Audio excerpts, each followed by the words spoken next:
नमस्कार मित्रों, आप सभी लोगों का उड़ान द फ्लाई के ऑनलाइन प्लेटफॉर्म पर स्वागत है। चैनल को सब्सक्राइब और लाइक करने के लिए आप सभी लोगों का धन्यवाद। हम लोग इंडियन ड्रेनेज सिस्टम पर अध्ययन कर रहे हैं। इसको हमने दो पार्ट में विभक्त किया है। पहला पार्ट जो है हिमालयन ड्रेनेज सिस्टम है, जिसके अंतर्गत गंगा नदी, ब्रह्मपुत्र नदी और सिंधु नदी पर हमने डिटेल में अध्ययन किया है। जो इसका सेकेंड पार्ट है पेनिनसुलर ड्रेनेज सिस्टम, इसको भी हमने दो पार्ट में विभक्त किया है। इसका एक पार्ट है जो पश्चिम वाहिनी नदियां हैं, जो अरब सागर में अपने जल का विसर्जन करती हैं, और एक हैं पूर्व वाहिनी नदियां जो बंगाल की खाड़ी में अपने जल का विसर्जन करती हैं।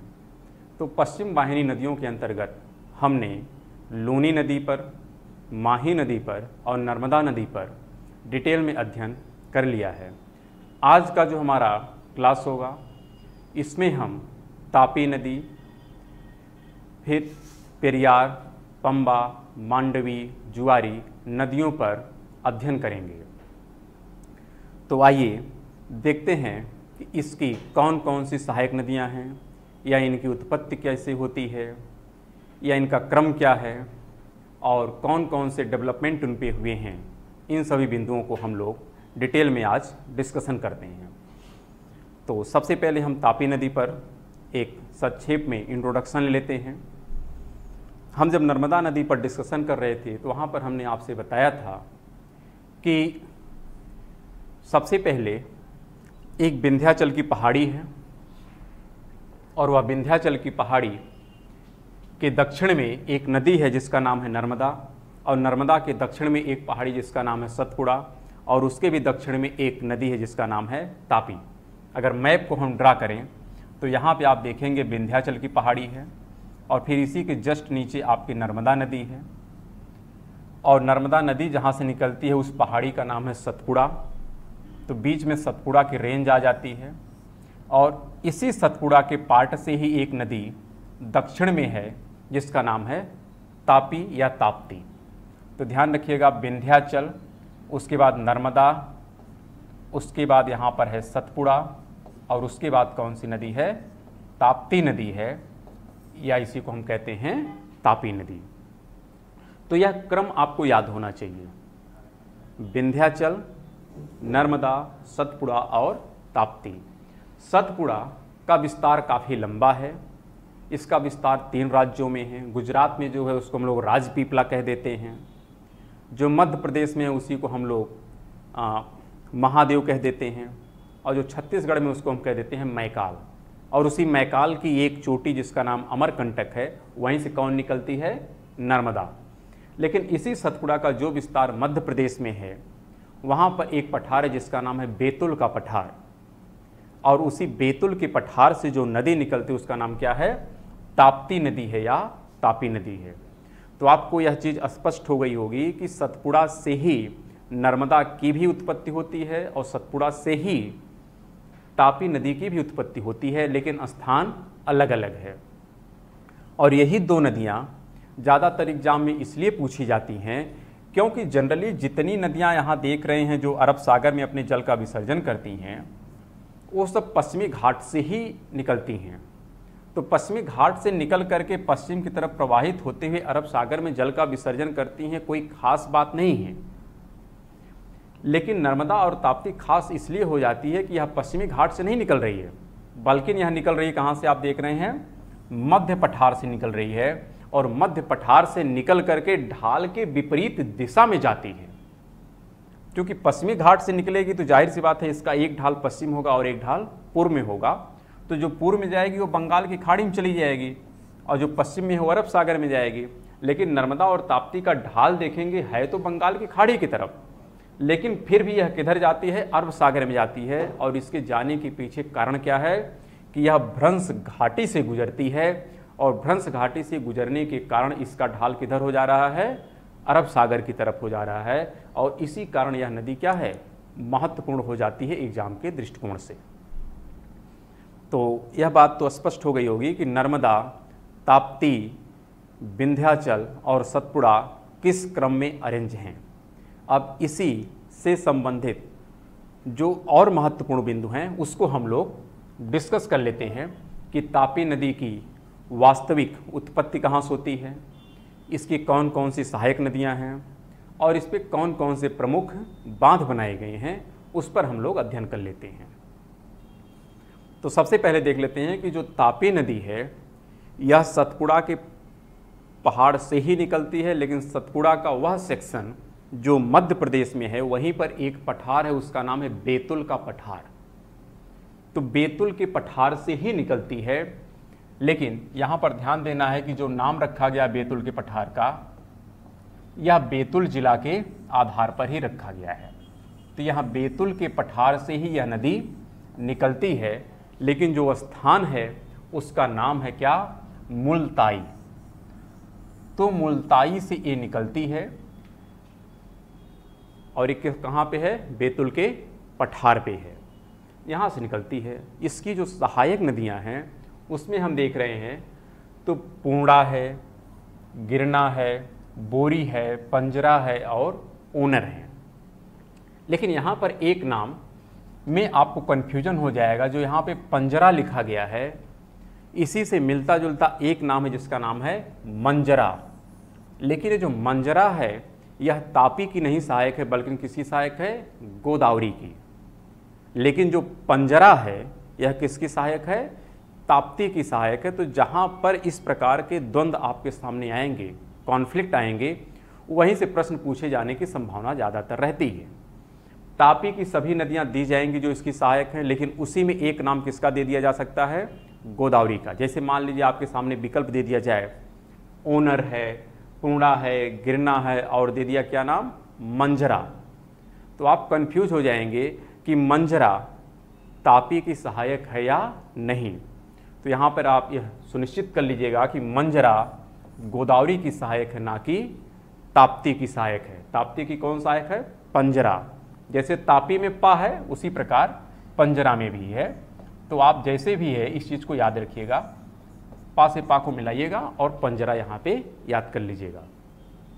फिर यहाँ पर दो प्रमुख डैम हैं, एक का नाम है ककरापार और एक का नाम है उकाई। जैसे नर्मदा नदी पर आपने देखा था नर्मदा सागर, या उसी को हम इंदिरा सागर कहते थे। फिर ओंकारेश्वर था, महेश्वर था, सरदार सरोवर था। उसी प्रकार यहाँ तापी नदी पर दो प्रमुख डैम हैं, एक का नाम है ककरापार और एक का नाम है उकाई। लेकिन जो ककरापार है यह जो है अरब के तट की तरफ है और तट से दूर कौन है, उकाई है। यानी यहाँ पर इमेज में आप देख सकते हैं, अगर यहाँ पर तापी नदी है तो अरब सागर की तरफ कौन है, ककरापार है, और यहाँ पर कौन है, उकाई है। तो ककरापार अरब सागर की तरफ है और उकाई थोड़ा तट से दूर है, लेकिन दोनों ये डैम गुजरात राज्य में ही बने हैं। तो दो प्रमुख यहाँ पर डैम है तापी नदी पर, एक का नाम है ककरापार और एक का नाम है उकाई। निकलती कहाँ से है, मुलताई। ये कहाँ पर है, बैतुल जिला में है। किस पठार से, बैतुल के पठार से। बैतुल का पठार किसका पार्ट है, सतपुड़ा का जो महादेव वाला सेक्शन है उसी के पार्ट में यह आता है, और ये कहाँ पर है, मध्य प्रदेश में है। इसकी जो सहायक नदियाँ हैं उसमें पूर्णा है, गिरना है, बोरी है, पंजरा है और ओनर है। मंजरा नहीं बल्कि क्या है, पंजरा। दो प्रमुख यहाँ पर डैम है, ककरापार और उकाई। इसके बाद एक जो ये महत्वपूर्ण बिंदु है वो ये है कि यह सूरत के तट पर अरब सागर में अपने जल का विसर्जन कर देती है, और इसी के आधार पर जो ट्रेन चलती है जिसका नाम है गंगा ताप्ती, यानी बनारस से कहाँ तक जाती है, ये सूरत तक जाती है। तो बनारस गंगा नदी के तट पर है और सूरत किस नदी के तट पर है, ताप्ती नदी के तट पर है। तो आप ऐसे भी याद कर लीजिएगा कि ताप्ती नदी के तट पर कौन सा नगर है, सूरत नगर है, और यहाँ से भी कई बार प्रश्न पूछे गए हैं। इसकी जो टोटल लंबाई है यह है 724 किलोमीटर। यहाँ टाइपिंग मिस्टेक है, ये कितना होना चाहिए, 724 किलोमीटर है। यहाँ पर लिख दे रहे हैं फिर से, यह टोटल है 724 किलोमीटर। और जो टोटल इसका कैचमेंट एरिया है, यानी जितने क्षेत्र का यह जल लेके आगे बढ़ती है वह टोटल एरिया है 65,145 किलोमीटर वर्ग है इसका टोटल कैचमेंट एरिया। फिर जब कैचमेंट एरिया इतना है तो किस किस राज्य में कितना कितना यह फ्लो करती है, अगर उसको हम परसेंटेज में विभक्त करें तो यहाँ पर देख रहे हैं मध्य प्रदेश में जहाँ से इसकी उत्पत्ति होती है वहाँ पर कितना फ्लो होती है, मात्र 15%। ज़्यादातर इसका हिस्सा कहाँ पर फ्लो होता है, महाराष्ट्र में, और कितना है 79%। और 6% इसका फ्लो कहाँ पर होता है, गुजरात में। तो कभी कभी इस अनुसार भी प्रश्न पूछे जा सकते हैं कि ताप्ती जो नदी है इसका सर्वाधिक जो एरिया है वह किस राज्य में है, तो उसका नाम है महाराष्ट्र, जबकि निकलती कहाँ से है, मध्य प्रदेश से। किस तट पर अपने जल का विसर्जन करती है, तो सूरत यानी गुजरात के तट पर अपने जल का क्या करती है, विसर्जन कर देती है। और इसके कौन कौन से प्रमुख बिंदु हैं, सहायक नदियां याद कर लीजिएगा, फिर 2 डैम याद कर लीजिएगा, और इसकी उत्पत्ति का स्थल याद कर लीजिएगा। अब कौन सी यहाँ खाड़ी आएगी, तो उस खाड़ी का नाम भी आप याद कर लीजिएगा, उसका नाम है खंभात की खाड़ी। यहाँ पर जो खाड़ी है जहाँ पर यह नदी अपने जल का विसर्जन करती है उसका नाम है खंभात की खाड़ी। और हमने नर्मदा में बताया था कि इसी नर्मदा और तापी के मुहाने पर 2 द्वीप हैं जिसका नाम है अलिया बेट और खलिया बेट।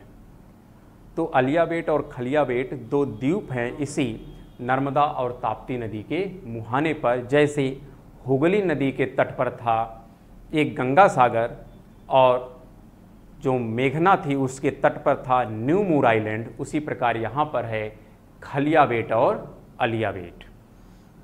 अब इसके बाद हम इसकी अगली नदी पढ़ लेते हैं।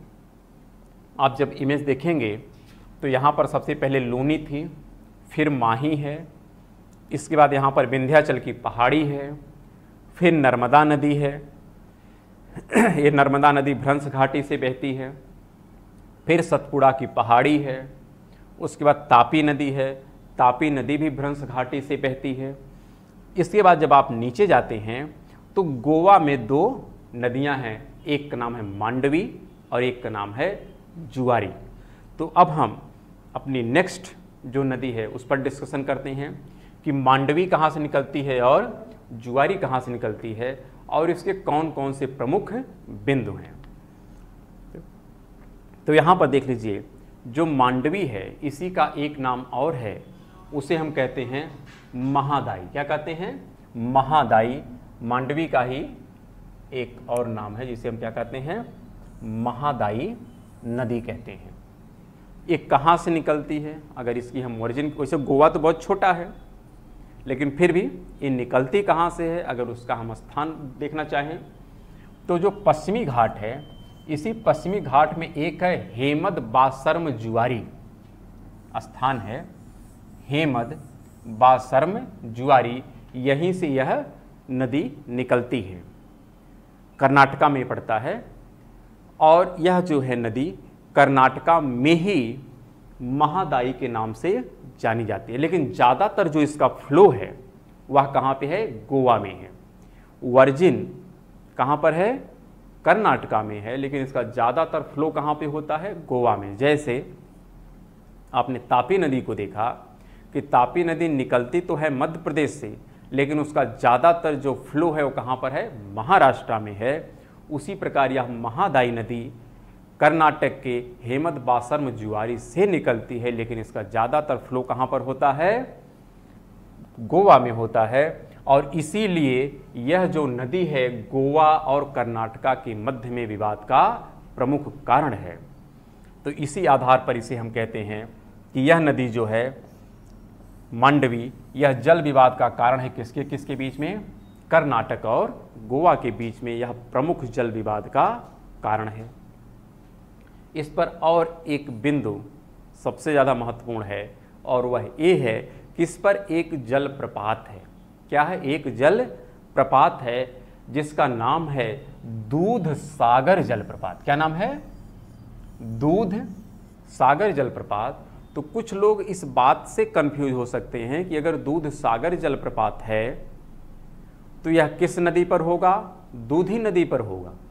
लेकिन ऐसा नहीं है, यानी यह इतनी ऊंचाई से गिरता है कि देखने में जैसे लगता है कि दूध की धारा चल रही है, उस आधार पर इसको दूध सागर की जलधारा कहते हैं, ना कि दूधी नदी पर है इसलिए इसको दूध सागर कहते हैं।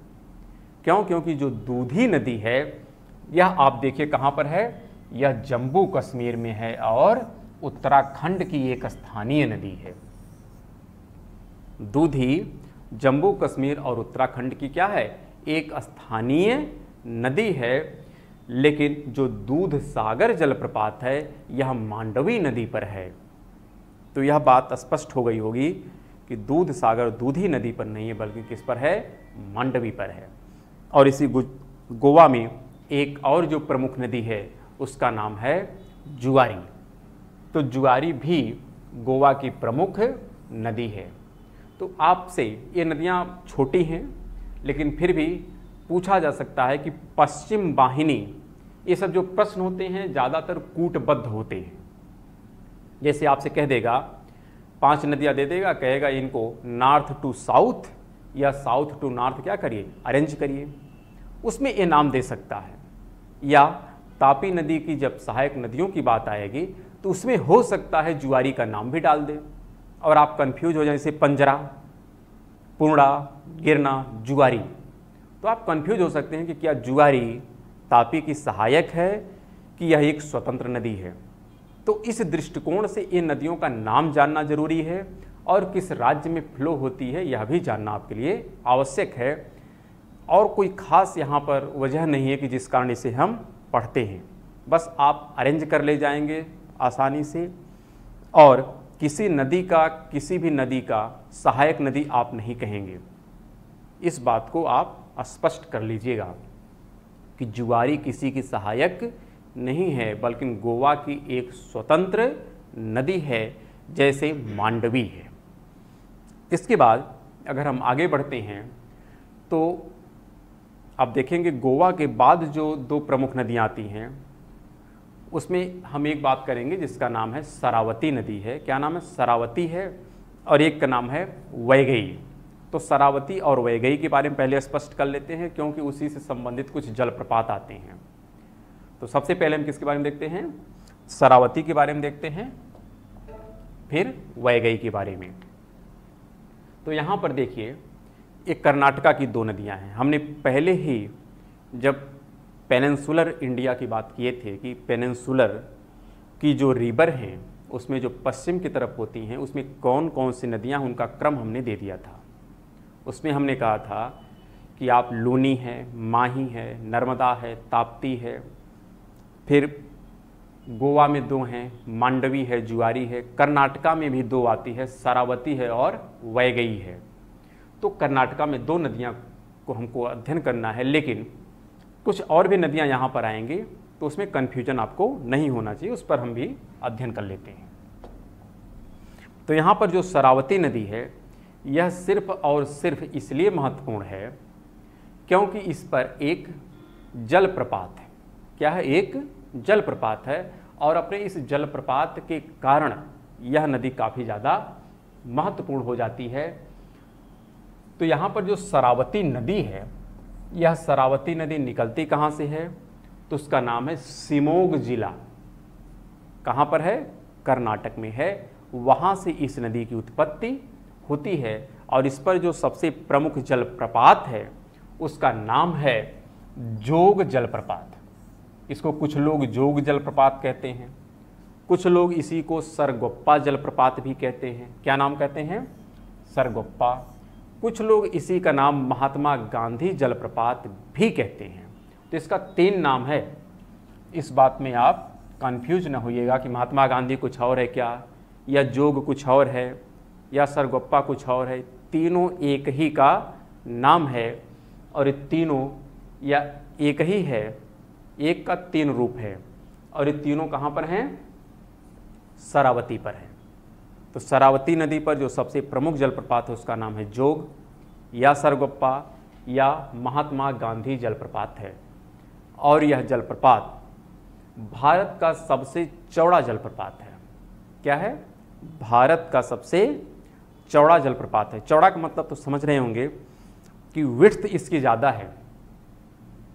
जलप्रपात 3 आधार पे पूछे जाएंगे आपसे, एक तो सर्वाधिक चौड़ा, एक सर्वाधिक ऊंचा और एक सर्वाधिक आयतन वाला। तो आयतन का मतलब उसमें कंप्लीट लंबाई, चौड़ाई, गहराई क्या है, सब कुछ कैलकुलेट किया जाता है। लेकिन चौड़ा का मतलब सिर्फ चौड़ा और ऊंचा का मतलब सिर्फ ऊंचा है। तो यह सर्वाधिक चौड़ा जलप्रपात है, जिसका नाम है जोग जलप्रपात या सरगुप्पा जलप्रपात या महात्मा गांधी जलप्रपात। किस नदी पर है? शरावती नदी पर है। और शरावती नदी कहाँ की प्रमुख नदी है? कर्नाटका की है। निकलती कहाँ से है? तो शिमोग जिला है, वहाँ से इसकी उत्पत्ति होती है। इसी प्रकार जो अगला जलप्रपात है उसका नाम है,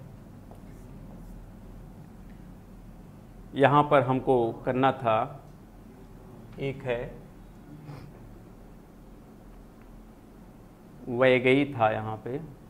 चलिए, तो जो भारत का सर्वाधिक ऊंचा जलप्रपात है, अगर हम उसकी बात करें, जैसे यहाँ पे हो गया सर्वाधिक चौड़ा, तो ठीक है, सर्वाधिक चौड़ा तो जोग हो गया। लेकिन अगर बात करें सर्वाधिक ऊंचा कौन है, तो सर्वाधिक ऊंचा जो जलप्रपात है वह मेघालय में है। और क्या नाम उसका है? नोह काली कई। उसका नाम क्या है? नोह काली कई जलप्रपात है, जो भारत का सबसे ऊंचा जलप्रपात है। और कहाँ पर है? मेघालय में है। इस बात को आप याद रख लीजिएगा। पहले जो इसकी ऊंचाई बताई जा रही थी वो कितनी थी? 335 मीटर। लेकिन जो करंट अपडेट हुआ है उसमें इसकी ऊंचाई कितनी बताई जाती है? 340 मीटर इसकी टोटल ऊंचाई बताई जा रही थी।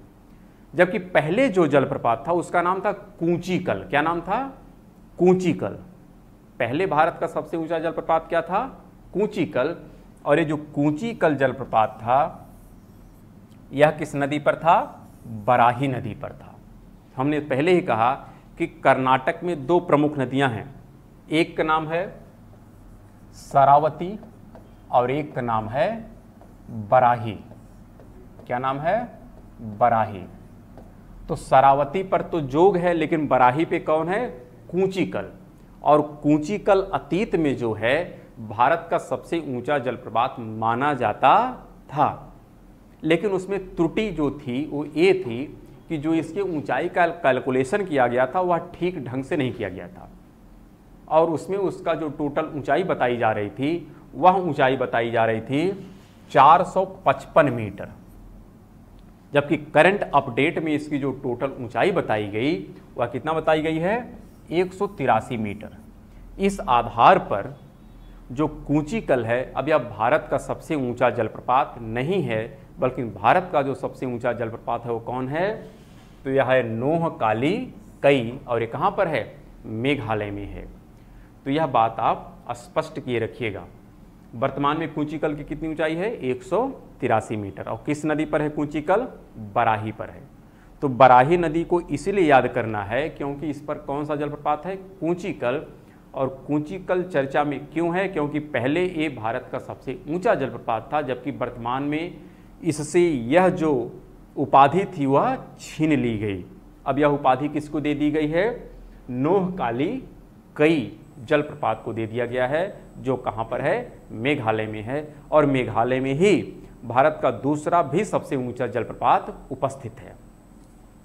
फिर हम देखें, चूंकि अब 2 जलप्रपात देख ही लिए हैं, एक तो सर्वाधिक चौड़ा हो गया और एक सर्वाधिक ऊंचा हो गया, तो एक जलप्रपात और बचता है जो सर्वाधिक आयतन वाला है।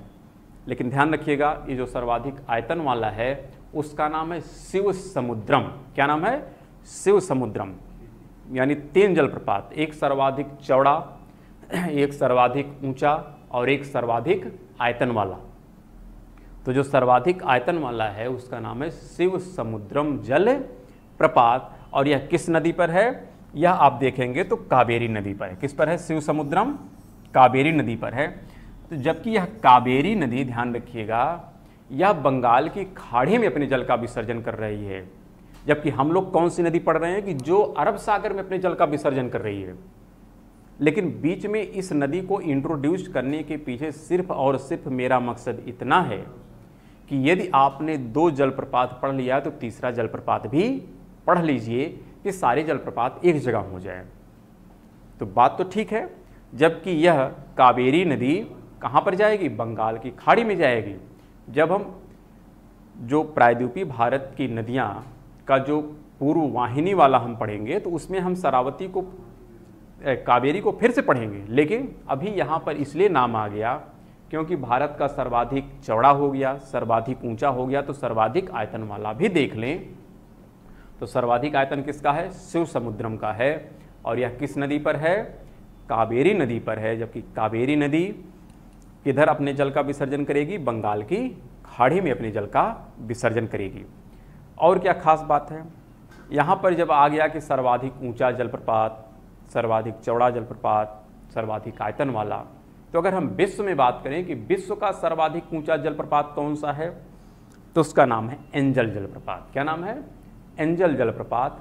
और जो एंजल जलप्रपात है वह कहाँ पर है? तो वह है वेनेजुएला में। और किस नदी पर है?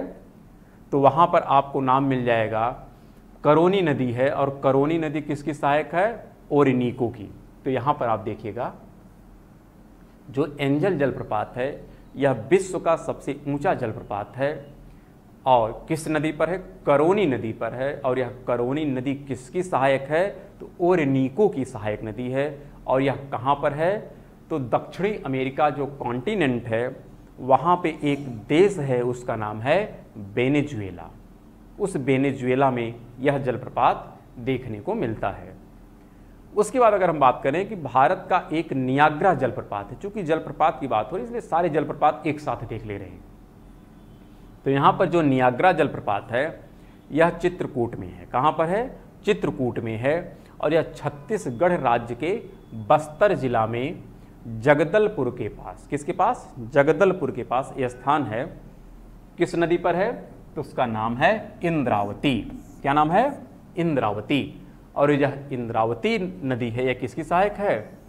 गोदावरी की। तो जब हम गोदावरी नदी पढ़ेंगे तो वहाँ पर हम इंद्रावती के बारे में विशेष अध्ययन करेंगे। बस अभी इतना जानिएगा कि जो भारत का नियाग्रा जलप्रपात है जो चित्रकूट में है यह किस नदी पर है? तो इंद्रावती नदी पर है। और इंद्रावती नदी किसकी सहायक है? गोदावरी की सहायक है। कहाँ पर है? बस्तर जिला में है। ध्यान रखिएगा कहाँ पर है? बस्तर जिला में है, छत्तीसगढ़ राज्य में पड़ता है। और चूंकि अगर बात आ गई नियाग्रा, तो नियाग्रा हम क्यों कहते हैं उसी के बारे में यहाँ एक पॉइंट लिख दिया गया है कि नियाग्रा का मतलब क्या होता है। वैसे हम जब जियोमॉर्फोलॉजी का अध्ययन करेंगे, जो भू आकृति विज्ञान है, तो वहाँ पर इन सभी छोटे छोटे बिंदुओं के बारे में डिटेल में अध्ययन होगा। क्योंकि अभी एक लिमिटेशन है, हम लोग अभी मैप पढ़ रहे हैं, नदी पढ़ रहे हैं, तो बाकी थ्योरेटिकल चीज़ों को बीच में इंट्रोड्यूस करना भी ज़्यादा उचित नहीं होगा। लेकिन फिर भी संक्षेप में यहाँ देखिएगा कि जो नियाग्रा यहाँ पे लिखा गया है कि नियाग्रा जलप्रपात का मतलब क्या है। तो नियाग्रा जो जलप्रपात है एक ग्रुप होता है 3 जलप्रपातों का। जब 3 जलप्रपात एक साथ होते हैं क्रमबद्ध तरीके से तो उसी को हम क्या कहते हैं? नियाग्रा फॉल कहते हैं। और यह अरेंजमेंट कहाँ पर देखने को मिलता है? तो आप देखिएगा जो सदर्न मोस्ट पॉइंट है कहाँ पर? तो यहाँ पर है ऑन्टारियो। ये कहाँ पर है? ऑन्टारियो कनाडा में है। और जो दूसरा बिंदु है वो क्या है? न्यूयॉर्क। और न्यूयॉर्क कहाँ पर है? यूएसए में। तो यहाँ पर कनाडा और यूएस के बॉर्डर पर यह जलप्रपात देखने को मिलता है। कौन सा? Niagara waterfall. और नियाग्रा का मतलब क्या है कि 3 जलप्रपात क्रमबद्ध तरीके से देखने को मिलते हैं, उसी को हम लोग कहते हैं नियाग्रा। और इसी जैसा जलप्रपात आपको कहाँ पे देखने को मिलता है? चित्रकूट में देखने को मिलता है। किस नदी पर? इंद्रावती नदी पर है, जो किसकी सहायक है? गोदावरी की सहायक है। तो हम तो अभी पढ़ रहे हैं प्रायद्वीपीय भारत की जो पश्चिम की तरफ प्रवाहित होने वाली नदियां हैं, उसमें जो गोवा में है वहाँ पर 2 नदी है, एक का नाम मांडवी है, एक का नाम जुआरी है। गुजरात में कई थी, लूनी है, माही है, नर्मदा है और तापी है। कर्नाटका की 2 प्रमुख हैं, एक का नाम है शरावती और एक का नाम है वैगई। शरावती पर कौन सा जलप्रपात है? जोगी जलप्रपात है। वैगई पर कौन है? कूचिकल है। लेकिन इसके साथ साथ 2-3 जलप्रपात का नाम हमने इसलिए देख लिया कि जिससे सारे जलप्रपात एक साथ आपको देखने को मिल जाए। अब जो है अगली नदी के बारे में हम अध्ययन करेंगे, और अगली 2 नदियां कहाँ पर हैं? केरल राज्य में हैं, और वो कौन कौन सी हैं? एक का नाम है पेरियार और एक का नाम है पंबार या पंबा। तो आइए उसके बारे में हम अध्ययन कर लेते हैं कि पेरियार नदी पर क्या महत्वपूर्ण बिंदु है और पंबा पर क्या महत्वपूर्ण बिंदु है। तो यहाँ पर हम बात कर रहे हैं पेरियार और पंबार। तो अब देखिए, जो पेरियार और पंबा 2 नदियाँ हैं, ये नदियाँ कहाँ से निकलती हैं, कहाँ पर जल का विसर्जन करती हैं? तो जहाँ पर इनके जल का विसर्जन होता है वहीं पर एक झील है जिसका नाम है वेम्बनाद झील। क्या नाम है? इस झील का नाम है वेम्बनाद झील, और यहाँ पर क्या है? अरब सागर है। तो अरब सागर के तट पर ही एक झील है जिसका नाम है वेम्बनाद झील, और इस वेम्बनाद झील में ही दोनों नदियाँ आकर के अपने जल का विसर्जन करती हैं। कौन कौन सी नदियाँ? एक की तरफ की है पेरियार और एक की तरफ कौन है? पंबा। इसी को पंबा भी कहते हैं, इसी को पंबार भी कहते हैं। क्या कहते हैं? पंबार भी कहते हैं। चलिए आगे देखने को मिल जाएगा दोनों का नाम, लेकिन एक का नाम है पेरियार और एक का नाम है पंबा। तो पेरियार आप देखिए किधर है? नॉर्थ में है, और जबकि पंबा कहाँ पर है? साउथ में है। और जो खास बात है इस वेम्बनाद झील की वो ये है कि इस वेम्बनाद झील में एक नौका दौड़, जिस नौका दौड़ मतलब यहाँ पर एक ट्रॉफी होती है जिसका नाम है जवाहर नौका ट्रॉफी, यानी यहाँ पर नौका की रेस कराई जाती है, उसका नाम है जवाहर नौका ट्रॉफी। तो इसी झील में होती है, और यहीं पर एक आपको भारत का सबसे छोटा नेशनल हाईवे भी मिलेगा, और किस टापू में मिलता है? उसका नाम है वेलिंगटन द्वीप है, जिस पर आपको देखने को मिलेगा। और क्या खास बात है? तो खास ये है कि जो पेरियार नदी है ये कहाँ से निकलती है? तो पेरियार निकलती है अन्नामलाई से। अन्नामलाई की एक पहाड़ी है तमिलनाडु में। जब हम पहाड़ी वाला सेक्शन देखेंगे तो सारी पहाड़ियाँ आपको क्रिस्टल क्लियर हो जाएंगी, कोई भी किसी भी प्रकार का कन्फ्यूजन आपको नहीं आने वाला है। बस आप धैर्यपूर्वक जितना बताया जा रहा है पेपर पेन लेकर के ड्रॉ करते चले जाइए, आपको एक एक बिंदु क्रिस्टल क्लियर मिलता जाएगा। तो यहाँ पर जो पेरियार है ये कहाँ से निकलती है? अन्नामलाई की पहाड़ी से निकलती है, और अन्नामलाई की पहाड़ी कहाँ पर है? तमिलनाडु में है। और यहीं सबसे ऊंची जो चोटी मिलती वो भी है जिसका नाम है अनाईमुडी। क्या नाम है? अनाईमुडी। इसी पेरियार पर एक झील है जिसका नाम है अष्टमुदी। तो अष्टमुदी ध्यान रखिएगा पेरियार पर है, जबकि वेम्बनाद अरब सागर के तट पर है। यहीं पर देखिएगा अरब सागर है, ये क्या है? यहीं पे अरब सागर है। तो अरब सागर के तट पर ही कौन है? वेम्बनाद है। एक कयाल है, कयाल मतलब समझते होंगे, झील को कयाल शब्द कह देते हैं, लेकिन उस झील को कयाल कहते हैं जो सागर से संबद्ध होती है, सागर से जुड़ी होती है। यहाँ पर अष्टमुदी झील है, पेरियार नदी पर है, और पेरियार कहाँ से निकलती है? अन्नामलाई की पहाड़ी से, और ये कहाँ पर है? तमिलनाडु में। और इसी पेरियार की एक सहायक नदी है जिसका नाम है मुल्ला पेरियार। क्या नाम है? मुल्ला पेरियार। तो मुल्ला पेरियार एक सहायक नदी है किसकी? पेरियार की। और इसी आधार पर एक यहाँ पर डैम भी बनाया गया है जिसका नाम है मुल्ला पेरियार डैम। तो याद रखिएगा मुल्ला पेरियार डैम किस आधार पर नामकरण होगा? पेरियार की जो सहायक नदी है मुल्ला पेरियार, उसी के आधार पर इसका नामकरण किया गया है। और पेरियार पर भी एक डैम है जिसका नाम है इडुक्की। क्या नाम है? इडुक्की। तो इडुक्की हुआ या मुल्ला पेरियार, ये दोनों के दोनों डैम काफ़ी ज़्यादा चर्चा में रहते हैं। क्यों? क्योंकि यहाँ पर देखेंगे आप न्यूक्लियर पावर प्लांट भी हैं, हाइड्रो पावर प्लांट हैं, तो काफ़ी ज़्यादा ये चर्चा में रहते ही रहते हैं। उसी प्रकार जो नीचे की नदी है जिसका नाम है पंबा, इसी पंबा का भी एक नाम और है जिसको हम कहते हैं तुंगभद्रा। लेकिन ध्यान रखिएगा ये पौराणिक तुंगभद्रा है। पंबा का ही एक नाम क्या है? तुंगभद्रा, लेकिन ये पौराणिक तुंगभद्रा है। जब आप हिस्ट्री पढ़ेंगे, एंशिएंट हिस्ट्री, तो वहाँ पर ये सारे नाम आपको मिलेंगे। तो वहाँ पर इसी तुंगभद्रा की बात होगी जो पंबा नदी आज की है। लेकिन एक तुंगभद्रा और है, और वह तुंगभद्रा क्या है? सहायक नदी है। किसकी? वह तुंगभद्रा जो है कृष्णा की सहायक है। तो वर्तमान की तुंगभद्रा कृष्णा की सहायक है, जबकि पौराणिक तुंगभद्रा किसका नाम है? पंबा का नाम है। और यह तुंगभद्रा या पंबा इसलिए चर्चा में है काफ़ी ज़्यादा क्योंकि इसी पर एक मंदिर है जिसका नाम है सबरीमाला मंदिर। और सबरीमाला मंदिर काफ़ी ज़्यादा चर्चा में रहा है। क्यों? क्योंकि यहाँ पर काफ़ी विवाद चल रहे हैं प्रवेश को लेकर के, तो वो आप देखते रहिएगा। लेकिन सबरीमाला न्यूज़ में है और सबरीमाला मंदिर पंबा नदी के तट पर है, इसलिए पंबा नदी अपने आप में ही महत्वपूर्ण हो जाती है। इस दृष्टिकोण से आपको याद करना है। और ये पंबा नदी कहाँ से इसकी ओरिजिन होती है? तो एक पहाड़ी है जिसका नाम है कार्डेमम या इलायची की पहाड़ियाँ, और ये भी तमिलनाडु में है, वहीं से इसकी उत्पत्ति होती है। तो पेरियार जो है यह अन्नामलाई से, जबकि पंबा कार्डेमम से उत्पत्ति होती है। और दोनों नदियाँ कहाँ पर जाके अपने जल का विसर्जन करती हैं? तो एक झील है जिसका नाम है वेम्बनाद झील, या इसी को हम कहते हैं वेम्बनाद कयाल। और वेम्बनाद कयाल क्यों चर्चा में रहता है? क्योंकि यहाँ पर एक गेम होता है जिसका नाम है जवाहर नौका दौड़, इसलिए यह चर्चा में रहता है। और चर्चा में रहने का एक और बिंदु है क्योंकि यहीं पर एक द्वीप है जिसका नाम है वेलिंगटन द्वीप, और उसी वेलिंगटन द्वीप पर भारत का सबसे छोटा नेशनल हाईवे बनाया गया है, इसलिए भी यह चर्चा में रहता है। तो इसी को हम लोग पीपीटी के माध्यम से देख लेते हैं कि क्या क्या इसके कुछ प्रमुख बिंदु हैं।